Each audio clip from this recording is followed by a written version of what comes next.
What's going on? What's going on, man? I'm outside today, man. We've been doing a little work. So as you can see, I'm whipping the Dodge. I done got the Dodge back on the road. I had the Durango the whole time, but it was just overheating. I took it to the mechanic. He told me that I should put a new engine in my car, but because he said the head gasket was blown. But to me, like, I had no water in my oil. I had no smoke, no crazy looking smoke coming out the back of my muffler, no water dripping out my muffler. Like, there was no signs or symptoms of a blown head gasket.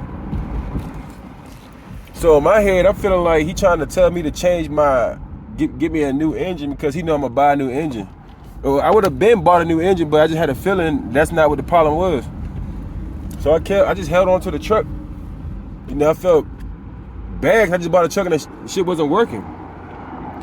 So I just, you know what I'm saying, I kept thinking about it, tried different things. I changed the thermostat out, which is a brand new thermostat already on there, but that wasn't the problem. So guys, let me get to the meat and potatoes. The problem is, if you take the fluid out your car, or change the thermostat, or change the water pump, you have to bleed your cooling system. And yeah, man, you gotta bleed that cooling system, and it's like a screw right on top of the thermostat that you can loosen. And you fill your thermostat up. You fill your cooling system up with your car off, and then you unloosen that bolt, and you keep filling it up until the liquid come out that bolt on top of the thermostat housing. And then you'll see bubbles coming out that bolt. And then what you want to do is cut your car on, cut the heat on low, and squeeze your hose to like force them bubbles out.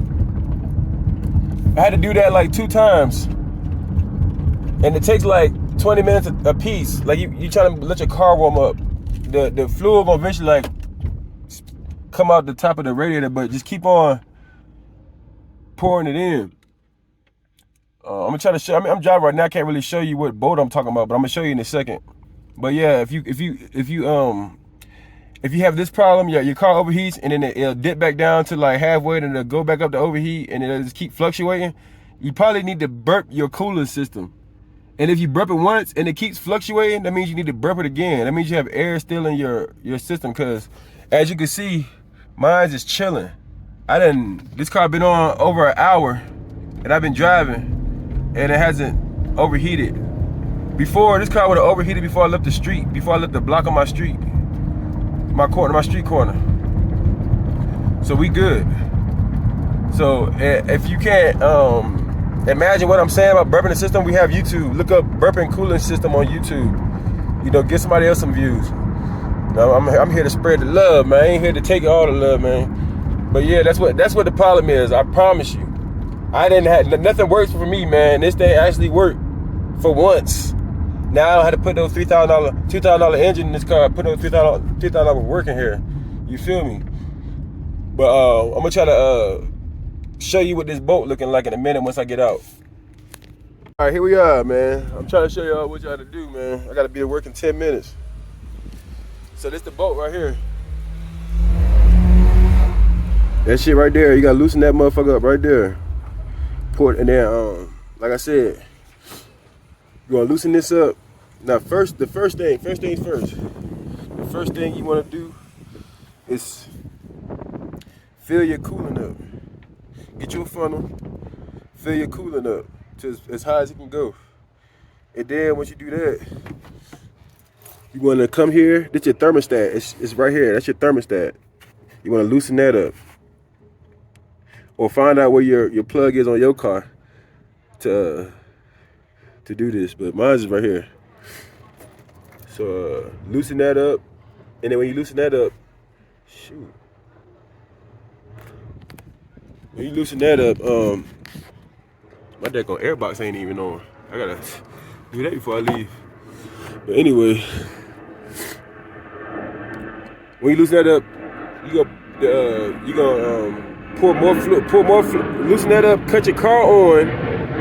You're gonna cut your car on and cut your heat on low, and then come back and then fill some more antifreeze inside your radiator, and then when you filling it up inside your radiator, it should be flowing out of that bolt, and it should be like bubbles. It should be spurting out, and you want to keep it open and keep it running until it stops spurting, until it stops spitting at you.